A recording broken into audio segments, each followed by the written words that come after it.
नमस्कार, NMF news देख रहे हैं आप। आपके साथ मैं हूं खुशबू राय।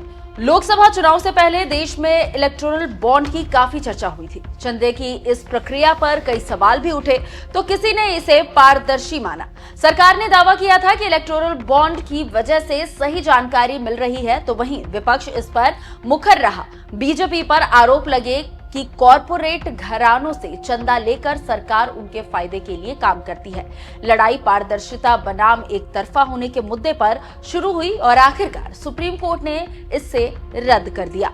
अब दिल्ली चुनाव में एक बार फिर चंदे का जिक्र हुआ है। इस बार चंदे की मांग की है दिल्ली की मुख्यमंत्री आतिशी ने, लेकिन उन्होंने क्राउड फंडिंग को इसका माध्यम बनाया है। सीएम आतिशी ने डोनेट नाउ अभियान की शुरुआत करते हुए राजनीति में पारदर्शिता और जनता की सीधी भागीदारी का दावा किया है।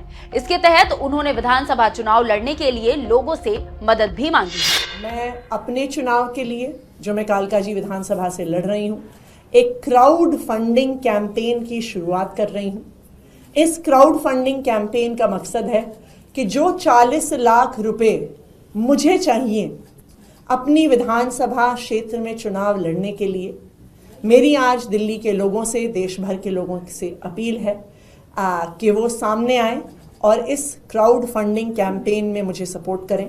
आप डेबिट कार्ड से, क्रेडिट कार्ड से, यूपीआई से इस पे डोनेट कर सकते हैं।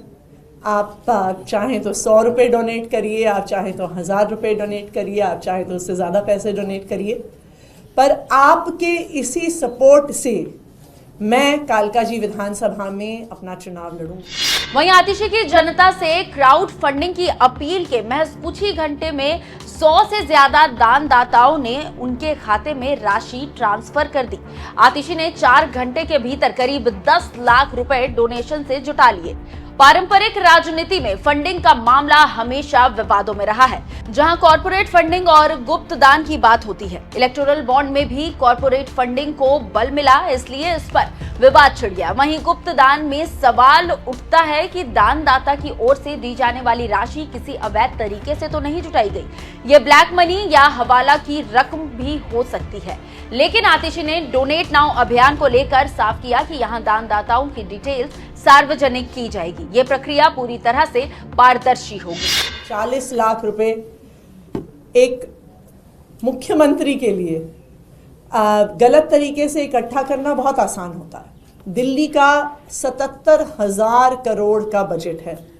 40 लाख रुपए उसका 0.0005% है। अगर हम गलत तरीके से पैसे इकट्ठा करना चाहें, बेईमानी और भ्रष्टाचार के तरीके से पैसे इकट्ठा करना चाहें, तो मुझे लगता है कि एक दिन भी नहीं लगेगा 40 लाख रुपए इकट्ठे करने में। बीजेपी पर आतिशी का बड़ा आरोप।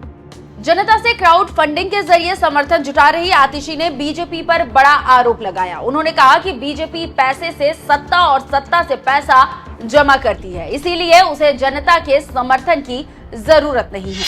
भारतीय जनता पार्टी पैसे से सत्ता और सत्ता से पैसे इकट्ठे करती है, तभी सत्ता में रहने के बाद उनके लिए चुनाव लड़ने के लिए पैसा इकट्ठा करने की जरूरत ही नहीं है। उन्होंने अपने दोस्तों के माध्यम से, अलग अलग सरकारी ठेकों के माध्यम से शायद इतना पैसा इकट्ठा कर लिया हो कि उनको चुनाव लड़ने के लिए पैसा इकट्ठा करने की जरूरत ना हो।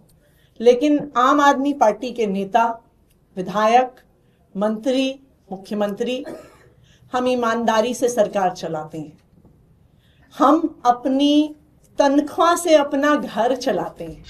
आपने डोनेट नाउ अभियान को लेकर दावा किया है कि इसके जरिए न केवल राजनीतिक प्रक्रियाओं में सुधार होगा, बल्कि ये जनता को भी एहसास कराएगा कि उनका योगदान और समर्थन ही सरकार की दिशा तय करने में अहम भूमिका निभाएगा।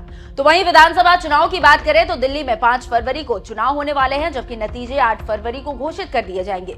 पिछले चुनावों की बात करें तो आम आदमी पार्टी को 70 सीटों में से 62 सीटें हासिल हुई थी, जबकि बीजेपी महज 8 सीटों पर ही सिमट गई। वहीं कांग्रेस ने तो खाता भी नहीं खोला था। पिछले 26 सालों से वनवास काट रही बीजेपी सत्ता में वापसी की पुरजोर कोशिश कर रही है, लेकिन पार्टी के पास अभी आपको मात देने के लिए कोई बड़ा मुद्दा नजर नहीं आ रहा है। बीजेपी नेता आपकी योजनाओं घोषणाओं पर सवाल उठाकर ही जमीन तलाश कर रहे हैं, जबकि आपने एक एक कर जनता को लुभाने के लिए पिटारा खोल दिया है। आपने महिला सम्मान योजना से लेकर फ्री बिजली पानी के साथ ही फ्री इलाज, पुजारी ग्रंथि सम्मान समेत कई योजनाओं का ऐलान किया है। कांग्रेस ने भी आपके ही नक्शे कदम पर चलते हुए महिलाओं को कैश बेनिफिट देने का वादा किया है, जबकि बीजेपी अभी तक मुद्दा विहीन है। बहरहाल दिल्ली के रण में लड़ाई त्रिकोणीय है, लेकिन अभी तक आपका ही पलड़ा सबसे भारी दिख रहा है। दिल्ली के सियासी मिजाज पर आप क्या सोचते हैं, हमारे साथ जरूर साझा करिएगा।